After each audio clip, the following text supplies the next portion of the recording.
گفتوگۆی زیاترەکەین سەبارەت بە خۆپیشاندانە ملیۆنیەکە لەگەڵ میوانمان محەممەد حەسەن سعدی شرۆڤەکاری سیاسی. ئەم کاتتان باش بەڕێز محەممەد، چۆن بوو کە ڕێبەری ڕەوتی سەدر لە دوای ئەو هەموو بێدەنگیەی کە هەی بوو بە داواکردنی خۆپیشاندانێک دژی ئەو هێرشەی کە دەکرێتە سەر غەزا هاتە دەنگ؟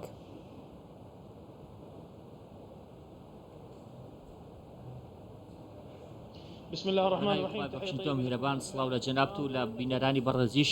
لە ڕاستیدا خەڵکی عێراق بە شێوەیەکی گشتی و بە تایبەتی گروپی سەدر بە پێویستیان زانیوە کە هاوسۆز بن لەگەڵ فەڵەستینیەکان لەو دۆخەی کە تیایدان ئێمە تاوەکو ئێستا نەمان بینیوە هیچ هێزێکی ئیسلامی بە توندی لەگەڵ فەڵەستین هاوسۆز بن. ئەمڕۆ عێراقیەکان زۆر بە توندی لەگەڵ فەڵەستین هاوسۆز بن، تەنانەت ئیمام سیستانیش زۆر بەنامەیەکی زۆر توندی دەرکرد و ئەوەی کە ئیسرائیل دەیکات بە سەرکۆنەی کرد و بە هەڵوێستێکی زۆر ناشرین ناوی هێنا.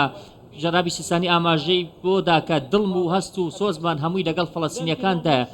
هەر بۆی ئەمە شتێکی سیر نییە کە ئەمڕۆ ملیۆنان کە ساتوونەتە سەر جادە خۆپیشاندان دەکەن، بەڵکو ئەمە بەرکی خۆیان دەزان و بە هاوسۆزیکردن لەگەڵ فەڵەستین و هەروەها گەڕانەوەی زەخەوی زەویەکانی ئیسلامی دەزانن.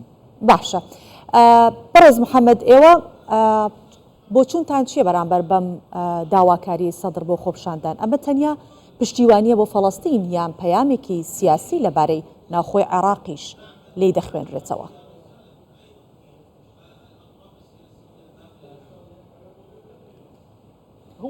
بەڵێ ئێمە دروشممان ڕوونە، ئێمەش دروشمەکەمان ئەوەیە کە لەگەڵ فەڵەستینیەکان دەوەستین و دژی ئیسرائیل دروشم بەرز دەکەینەوە.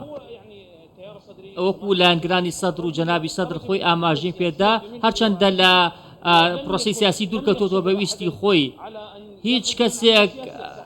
هیچ کەسێک ناچاری نەکردووە، بەڵکو خۆی کشاوەتەوە. ئێستا و لە حکوومەتدا نییە، لە حکوومەتەکەی جەنابی سوودانیدا نییە، بەڵکو ئەو دەناو دڵی خەڵکدا هەیە. هەرچەندە جەنابی سەدر کشاوەتەوە، بەڵام ڕەنگە هەندێک لایەنگری ناو حکوومەتدا هەبن، پێگەکانی ناو حکوومەتدا هەبن، ڕەنگە کە نوێنەرەکانی کشان دەبێتەوە، بەڵام هەندێک بەرپرسی باڵای هەیە لە ناو حکوومەتدا، ئەمە گومانی تێدا نییە.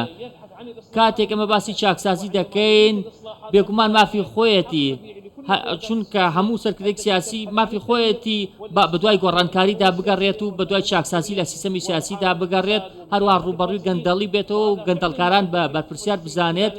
هەروە ئەمە شتێکیشە کە جەنابی سوودانی دەیکات، ئەوەی کە ڕوبەڕووی گەندەڵکاران دەبێتەوە و بە سزایان دەگەێنێت.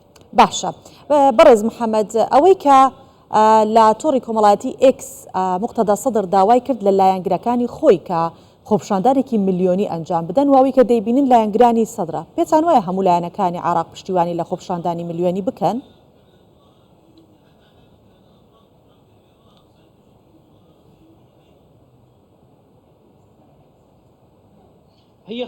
بەڵێ ئایا ئەو ملیۆنیە با پرسیارەکە لە خۆمان بکەین، پێویستی بە ڕوونکردنەوەی ئایا ئەو ملیۆنیە لە ڕاستیدا ئەمڕۆ گەلی عێراق پێویستی بە خۆپیشاندان نییە، بەڵکو هەمومان لە دڵەوە لەگەڵ فەڵەستینیەکان هاوسۆزین، هەمومان لەگەڵ داواکانی فەڵەستینیەکان داین. ئەمڕۆ ئێمە دەبینین جەنابی سیسانی و جەنابی مەرجعیەکانی نەجەف بەیاننامەیان دەرکردووە، بەیاننامەی توندیان دەرکردووە، لە دڵی ئیسرائیلیان داوە لە ڕاگەندراوەکانیاندا، تەنانەت نای حکوومەت ئیسرائیلیشیان هێنا و سەرکۆنەی کارەکانی ئەوانیان کردووە.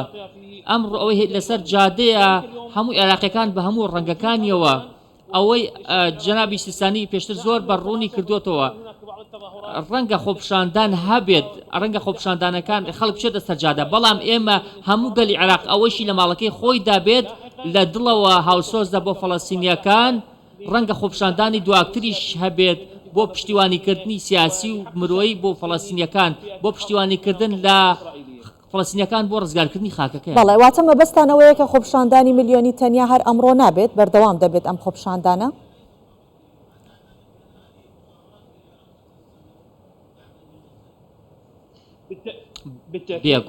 بێگومان گەلی عێراقی هەمیشە هاوسۆزی فەڵەستینیەکان بوون، ئێمە لەگەڵیان دەوەسین و پاڵپشتیان دەبین، لەگەڵ ئازارەکانیان دەژین. ئێمە ئەو دەستدرێژە ڕەت دەکەینەوە کە دەکرێتە سەر گەلی فەڵەستینی، داوا لە کۆمەلگای نێتۆڵتی دەکەین و داوای لە کۆمەڵی هاوریکاری مسلمانان دەکەین داوا لە کۆمکاری عەرەبی دەکەین کە ئەو بێدەنگیە بشکێنن تکایە بێلایەن نەبن تکایە هەڵوێستی ڕوونیان هەبێت هەڵوێستی توندیان هەبێت هەڵوێستێکیان هەبێت کە هەموو جیهان بیبێستێت ئەو دەستدرێژیە ڕاگرن پشتیوانی بۆ خوان فەڵەستین دەربڕن چونکە بەڕاستی ئەو وێنانەی کە لە فەڵەستینەوە دێن ئاماژن بۆ دڕندەی و بەربەڕیەتی سوپای ئیسرائیل دژی فەڵەستینیەکان. بەڵێ باشە خۆپشاندانی ملیۆنی تەنیا بۆ پشتیوانیە لە فەڵەستینیان هۆشداریشە بۆ وڵاتانی دیکە.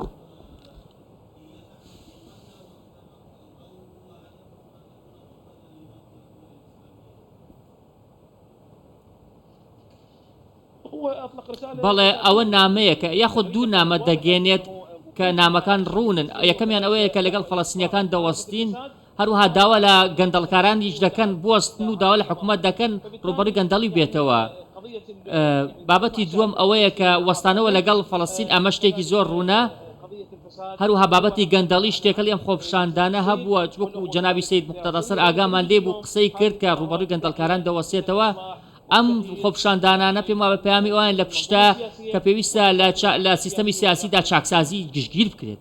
باشە بەڕێز محەممەد موقتەدا سەدر دەڵێت کە ئامادەن خواردن و ئاو بۆ غەزە ڕەوانە بکەن تەنانەت داوای یارمەتیش ئەکات کە هاوکاری بکەن لەلایەن ئێران و هەروەها میسریش. پێتان وایە کە دوای خۆپشاندانەکە ئەم هەنگاوە دەنرێتەوە بێتە هەنگاوێکی کردەیی؟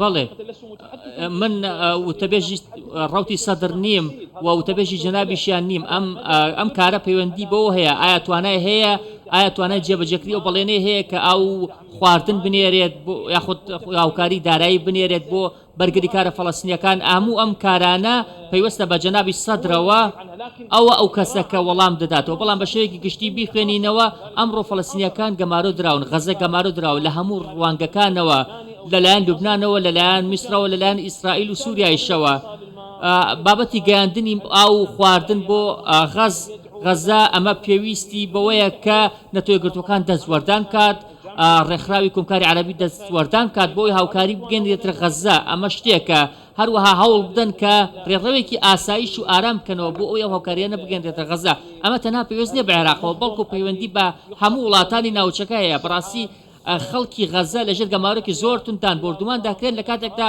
خزمەتگوزاریشیان نییە